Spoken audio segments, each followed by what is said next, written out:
Laparoscopy ಅಂತಂದ್ರೆ same as robotic ಏನ್ difference ಅಂತಂದ್ರೆ ಆಕ್ಚುಲಿ ಹೌದು ಇವಾಗ ಕೆಲವ್ರು ಕನ್ಸೀವ್ ಆಗ್ತಾ ಇಲ್ಲ, ಮದ್ವೆಗೆ ಒಂದ್ ವರ್ಷದ ಮೇಲೆ ಆಗಿದೆ, ಎಲ್ಲ ಟ್ರೀಟ್ಮೆಂಟ್ ಕೊಡ್ತಾ ಇದೀವಿ, ಇನ್ನೂ ಕನ್ಸೀವ್ ಆಗಿಲ್ಲ ಅಂತಂದ್ರೆ ಅವಾಗ ಏನ್ ಮಾಡ್ತೀವಿ, ಒಂದು ಸ್ಮಾಲ್ ಹೋಲ್ 5 mm ಹೋಲ್ ಸಬ್ ಸೆಂಟಿಮೀಟರ್ ಸೈಜ್ ಹಾಕ್ಬಿಟ್ಟು ಪೋರ್ಟ್ ಹಾಕ್ಬಿಟ್ಟು ಒಳಗಡೆ ಲ್ಯಾಪ್ರೋಸ್ಕೋಪ್ ಹಾಕಿ ನೋಡ್ತೀವಿ. ಲ್ಯಾಪ್ರೋಸ್ಕೋಪಿ ಸರ್ಜರಿಗೆ ಪೂರ್ವ ಸಿದ್ಧತೆಗಳನ್ನ ಏನು ಮಾಡ್ಕೊಂಡಿರ್ಬೇಕು? ಪೇಷಂಟ್ ಆಗಿರಬಹುದು, ಡಾಕ್ಟರ್ ಆಗಿರಬಹುದು, ಸೇಮೇ ಆಗುತ್ತೆ. ಬಿಕಾಸ್ ಅವ್ರದ್ದು ರಾತ್ರಿ ಊಟ 8 ಗಂಟೆ ಮೇಲೆ ಏನು ಕೊಡೋದಿಲ್ಲ.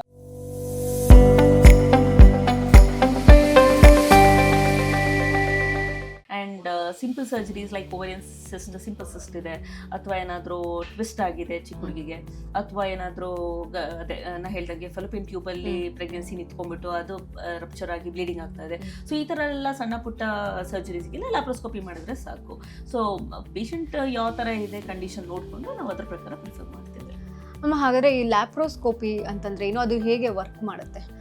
ಲ್ಯಾಪ್ರೋಸ್ಕೋಪಿ ಅಂತಂದ್ರೆ ಸೇಮ್ ಆಸ್ ರೋಬೋಟಿಕ್ ಏನ್ ಡಿಫ್ರೆನ್ಸ್ ಅಂತಂದ್ರೆ ಆ ಪೋರ್ಟ್ ಏನು ಹಾಕಿರ್ತೀವಲ್ಲ ಅದ್ರಲ್ಲಿ ನಾವೇ ಇನ್ಸ್ಟ್ರೂಮೆಂಟ್ ಹಿಂಗೆ ಹಾಕಿ ಆಪರೇಟ್ ಮಾಡ್ತೀವಿ. ಇದ್ರಲ್ಲಿ ಏನಾಗುತ್ತೆ ರೋಬೋಟಿಕ್ ಸರ್ಜರಿ ಅಂದ್ರೆ ಅದು ಪೇಷಂಟ್ ಕಾರ್ಟನ್ನ ಕನೆಕ್ಟ್ ಮಾಡ್ಕೊಳ್ತೀವಿ ರೋಬೋಟ್ ಅಷ್ಟೇ. ನಾವು ಅಲ್ಲಿ ಕುತ್ಕೊಂಡು ಕನ್ಸೋಲಲ್ಲಿ 3D ವ್ಯೂ ಇರುತ್ತೆ, that is the advantage. And ಎಲ್ಲ ಝೂಮ್ ಆಗಿರುತ್ತೆ. ಲ್ಯಾಪ್ರೋಸ್ಕೋಪಿದಲ್ಲಿ ಏನಂದ್ರೆ ಇಲ್ಲ 2D ವ್ಯೂ ಆಗುತ್ತೆ ಅಂದ್ರೆ. ಆ್ಯಂಡ್ ಆಪರೇಟ್ ಮಾಡಬೇಕಾದ್ರೆ ಇನ್ಸ್ಟ್ರೂಮೆಂಟ್ಸ್ ಯಾವ್ದು ಬೇಕೋ ತೆಗೆದು ಹಾಕೋದು ಆ ಥರ ಮಾಡ್ಕೊಂಡು ಮಾಡ್ತೀವಿ. ಸೊ ನಾವೇ ಪೇಷಂಟ್ ಕಾರ್ಟ್ ಎಲ್ಲಿ ನಿಲ್ಲತ್ತೋ ಅಲ್ಲಿ ನಿಂತ್ಕೊಂಡು ನಾವು ಆಪರೇಟ್ ಮಾಡ್ತೀವಿ. ಅದರಲ್ಲಾದ್ರೆ ನಾವು ಬೇರೆ ಕಡೆ ಕುತ್ಕೊಂಡು ಪಕ್ಕದಲ್ಲೇ ಆಲ್ಮೋಸ್ಟ್ 1 feet ಡಿಸ್ಟೆನ್ಸ್ ಅಲ್ಲಿ ದೂರದಲ್ಲಿ ಕುತ್ಕೊಂಡು ನಾವು ಆಪರೇಟ್ ಮಾಡಬೇಕಾಗುತ್ತೆ. ಲ್ಯಾಪ್ರೋಸ್ಕೋಪಿ ಒಂದು ಟ್ರೀಟ್ಮೆಂಟ್ ಅಥವಾ ಡಯಾಗ್ನೋಸಿಸ್ಗೂ ಯೂಸ್ ಮಾಡ್ತೀರಾ ಅಂತ? ಸೊ ಆಕ್ಚುಲಿ ಹೌದು ಇವಾಗ ಕೆಲವ್ರು ಕನ್ಸೀವ್ ಆಗ್ತಾ ಇಲ್ಲ, ಮದ್ವೆಗೆ ಒಂದ್ ವರ್ಷದ ಮೇಲೆ ಆಗಿದೆ, ಎಲ್ಲ ಟ್ರೀಟ್ಮೆಂಟ್ ಕೊಡ್ತಾ ಇದೀವಿ, ಇನ್ನೂ ಕನ್ಸೀವ್ ಆಗಿಲ್ಲ ಅಂತಂದ್ರೆ ಅವಾಗ ಏನ್ ಮಾಡ್ತೀವಿ, ಒಂದು ಸ್ಮಾಲ್ ಹೋಲ್ 5 mm ಹೋಲ್ ಸಬ್ ಸೆಂಟಿಮೀಟರ್ ಸೈಜ್ ಹಾಕ್ಬಿಟ್ಟು ಪೋರ್ಟ್ ಹಾಕ್ಬಿಟ್ಟು ಒಳಗಡೆ ಲ್ಯಾಪ್ರೋಸ್ಕೋಪ್ ಹಾಕಿ ನೋಡ್ತೀವಿ. ಒಳಗಡೆ ಏನಾದ್ರು ಅಡಿಷನ್ಸ್ ಇದೆಯಾ, ನಾಳಗಳು ಓಪನ್ ಇದೆಯಾ, ಕ್ಲೋಸ್ಡ್ ಇದೆಯಾ ಅಂತ ಚೆಕ್ ಮಾಡ್ತೀವಿ, ಯಾಕೆ ಕನ್ಸೀವ್ ಆಗಿಲ್ಲ ಅಂತ.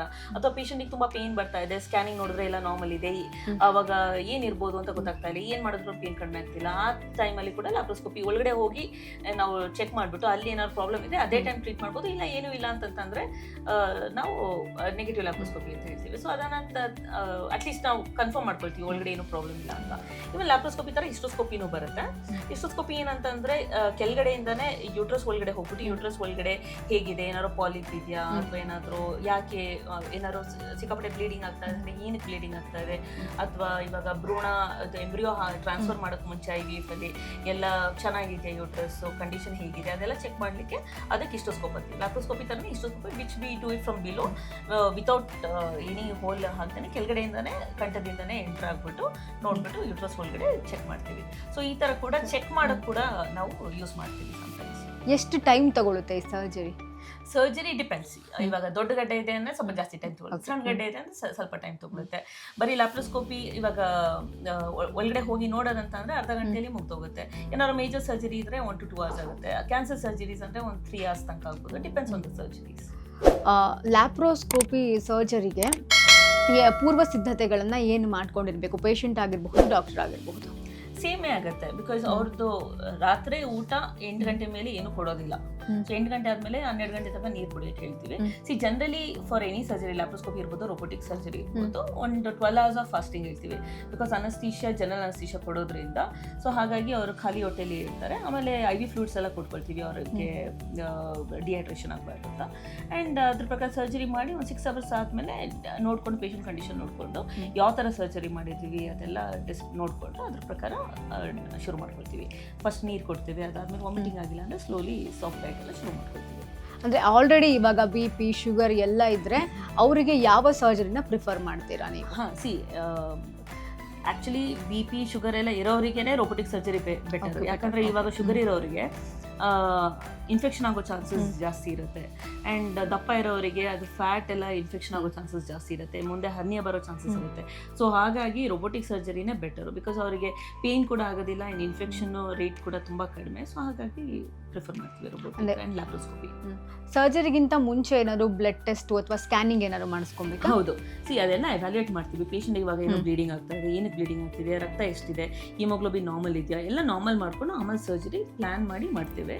ಸೊ ಬ್ಲಡ್ ಟೆಸ್ಟು ಎಲ್ಲ ಚೆಕ್ ಮಾಡಿಕೊಂಡು ಅವರಿಗೆಲ್ಲ ಇದು ಹಾರ್ಟ್ ಸ್ಟೇಟಸ್ ಹೇಗಿದೆ, BP ಇದೆಯಾ, ಶುಗರ್ ಇದೆಯಾ ಎಲ್ಲ ಚೆಕ್ ಮಾಡಿಕೊಂಡು ಎಲ್ಲ ನಾರ್ಮಲಿಗೆ ತಂದು ಅನಸ್ತೇಷಿಯಾದವ್ರು ಕೂಡ ಒಂದ್ಸರಿ ನೋಡ್ತಾರೆ ಬಿಫೋರ್ ಸರ್ಜರಿ ಎಲ್ಲ ಫಿಟ್ ಇದ್ದಾರಾ ಅಂತ.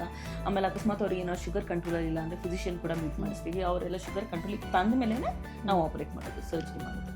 ಸರ್ಜರಿ ಆದಮೇಲೆ ಎಷ್ಟು ದಿನ ಹಾಸ್ಪಿಟಲಿಗೆ ಬರಬೇಕು? ಆಗಾಗ ಏನಾದರೂ ಬಂದು ಹೋಗ್ತಾ ಇರಬೇಕಾ, ಹೇಗೆ? ಇಟ್ ಡಿಪೆಂಡ್ಸ್ ಅದ್ರ ಕೂಡ. ಇವಾಗ ಫೈಬ್ರಾಯ್ಡ್ ಸರ್ಜರಿ ಮಾಡಿದ್ವಿ ಅಂತ ಹೇಳಿ, ಸರ್ಜರಿ ಅವತ್ತು ಅಡ್ಮಿಟ್ ಮಾಡಿ ಸರ್ಜರಿ ಮುಗಿಸಿ ಸರ್ಜರಿ ಆದಮೇಲೆ ಡಿಸ್ಚಾರ್ಜ್ ಮಾಡ್ತೀವಿ. 24 to 48 hours ಅಂದ್ಕೊಳ್ಳಿ, 1 ರಿಂದ 2 ದಿನ.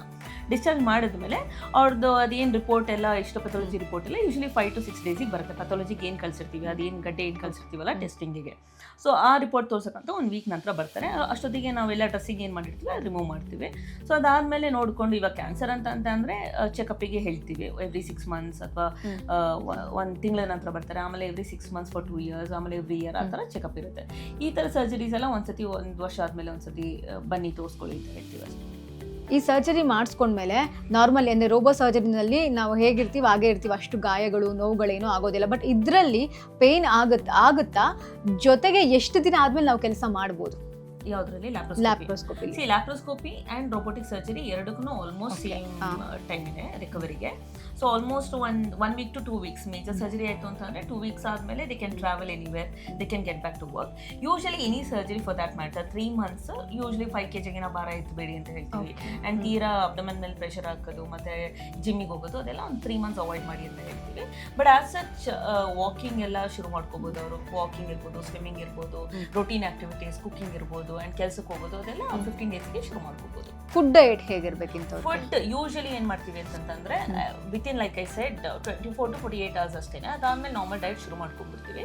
ಸೊ ಇವಾಗ ಲ್ಯಾಪ್ರೋಸ್ಕೋಪಿ ಆಗಲಿ ರೋಬೋಟಿಕ್ ಸರ್ಜರಿ ಆಗಲಿ ಆಲ್ಮೋಸ್ಟ್ ರಿಕವರಿ ಸೇಮ್ ಇರೋದ್ರಿಂದ ಯೂಶಲಿ ನಾವು ಹಾಸ್ಪಿಟಲ್ ಇರ್ತಾನೆ ಸಾಫ್ಟ್ ಡಯಟ್ ಶುರು ಮಾಡಿ ಅವರಿಗೆ ಇಡ್ಲಿ ಎಲ್ಲ ತಿಂದು ಜೀರ್ಣ ಆಯಿತು ಅಂತ ನೋಡ್ಕೊಂಡು ಕನ್ಫರ್ಮ್ ಮಾಡಿನೇ ಡಿಸ್ಚಾರ್ಜ್ ಮಾಡ್ತೀವಿ. ಸೊ ಹಾಗಾಗಿ ಮನೆಗೆ ಹೋದ್ಮೇಲೆ 1 to 3 days ಸ್ವಲ್ಪ ಸಾಫ್ಟ್ ಡಯಟ್ ತೊಗೊಳ್ಳಿ ಅಂತ ಹೇಳ್ತೀವಿ. ಅದಾದಮೇಲೆ they will get back to their normal diet.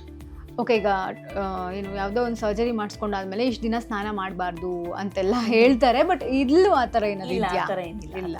In fact post surgery ಆ ಸ್ಮಾಲ್ ಹೋಲಲ್ಲಿ ಏನು ಸರ್ಜರಿ ಮಾಡಿರ್ತೀವಲ್ಲ ಅದಕ್ಕೂ ವಾಟರ್ ಪ್ರೂಫ್ ಡ್ರೆಸ್ಸಿಂಗ್ ಹಾಕಿರ್ತೀವಿ.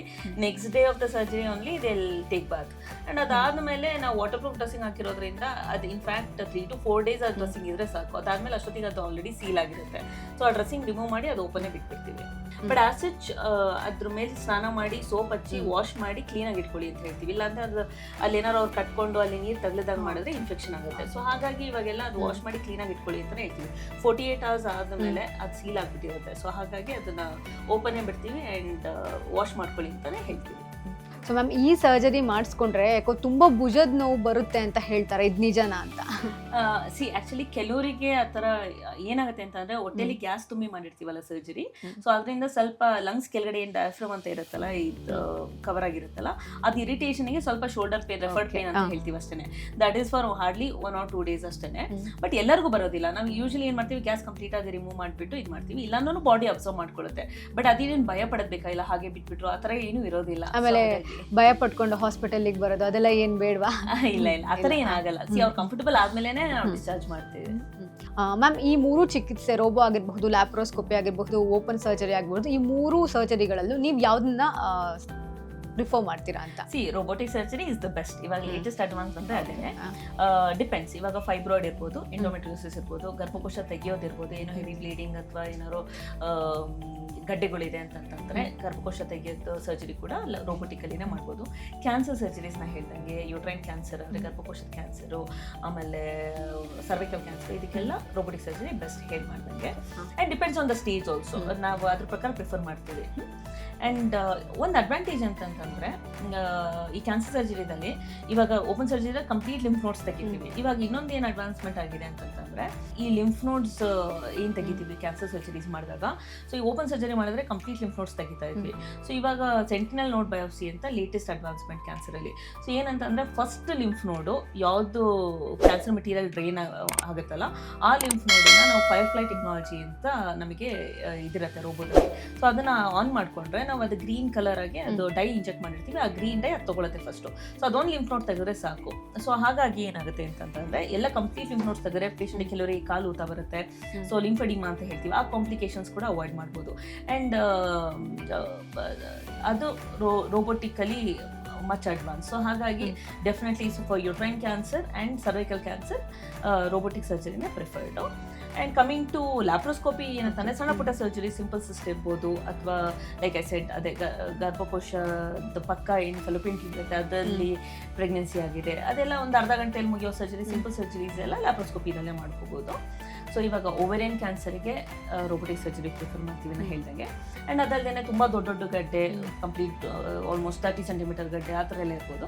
ಸೊ ಅದೆಲ್ಲ ರೋಬೋಟಿಕಲಿ ಮಾಡೋದಕ್ಕಿಂತ ಓಪನ್ ಸರ್ಜರಿ ಬೇಕಾಗುತ್ತೆ. ಸೊ ಆ ಥರ ಮಾತ್ರ ಓಪನ್ ಸರ್ಜರಿ ಪ್ರಿಫರ್ ಮಾಡ್ತೀವಿ. ಸೊ ಯಾರ್ಯಾರಿಗೆ ಯಾವ್ದ್ಯಾವ್ದು ಅಂತ ನೋಡಿಕೊಂಡು ಎಕ್ಸಾಮಿನ್ ಮಾಡಿ ಕ್ಲಿನಿಕಲಿ ಚೆಕ್ ಮಾಡಿಬಿಟ್ಟು ಅಲ್ಟ್ರಾಸೌಂಡು ಅಥವಾ MRI CT ಏನು ಅವರಿಗೆ ರಿಕ್ವೈರ್ಡ್ ಇದೆ ಅದನ್ನು ಮಾಡಿ ನೋಡಿಕೊಂಡು ನಾವೇ ಅಡ್ವೈಸ್ ಮಾಡ್ತೀವಿ ಯಾರಿಗೆ ಯಾವುದು ಸೂಕ್ತ ಅಂತ. ಮ್ಯಾಮ್, ಈ ರೋಬೋಟ್ ಸರ್ಜರಿನ C-section ಅಲ್ಲೇ ಏನಾದರೂ ಮಾಡಬಹುದಾ? ಇಲ್ಲ ಏನಾಗುತ್ತೆ ಗೊತ್ತಾ, ಸ್ಮಾಲ್ ಹೋಲಲ್ಲಿ ಮಾಡೋದ್ರಿಂದ ಮಗುನ ಹಿಂಗೆ ತೆಗಿಲಿಕ್ಕಾಗತ್ತೆ. ಸೊ ಹಾಗಾಗಿ ಅದನ್ನ ಓಪನ್ ಮಾಡಿನೇ ಮಾಡಬೇಕು. ಸೊ ಏನಂತಂದ್ರೆ ಸ್ಮಾಲ್ ಹೋಲಿಂದ ಮಾಡಿ ಕೆಳಗಡೆಯಿಂದ ತಗೊಂಡ್ಬಿಡ್ತೀವಿ ಈ ಗಡ್ಡೆಗಳೆಲ್ಲ. ಬಟ್ ಏನಂತ ಅಥವಾ ಮಾರ್ಸುಲೇಟರ್ ಅಂತ ಫೈಬ್ರಾಯ್ಡ್ ಏನಿದೆ ಸಣ್ಣ ಸಣ್ಣ ತುಂಡುಗಳಿಂದ ನಾವು ತಗೊಳ್ತೀವಿ ಮಾರ್ಸುಲೇಟರ್ ಯೂಸ್ ಮಾಡಿ. ಬಟ್ ಏನಂತಂದ್ರೆ ಇನ್ನು ಮಗುದು ನಾವು ಕೆಳಗಡೆಯಿಂದ ಡೆಲಿವರಿ ಆಗ್ತಾಯಿಲ್ಲ, ಹಾಗಾಗಿ ಸಿಸೇರಿಯನ್ ಮಾಡ್ತೀವಲ್ವ. ಸೊ ಹಾಗಾಗಿ ಅದು ಇನ್ಸಿಷನ್ ಹಾಕಿನೇ ಮಾಡಬೇಕಾಗುತ್ತೆ, ಓಪನ್ ಸರ್ಜರಿ ಥರನೇ ಮಾಡಬೇಕು. Okay, thank you so much ma'am. ತುಂಬ ವಿಷಯಗಳನ್ನು ನಮಗೆ ತಿಳಿಸ್ಕೊಟ್ರಿ. ನಮ್ಮ ಪ್ರೋಗ್ರಾಮ್ಗೆ ಜಾಯ್ನ್ ಆಗಿದ್ದಕ್ಕೆ ಥ್ಯಾಂಕ್ ಯು ಸೋ ಮಚ್.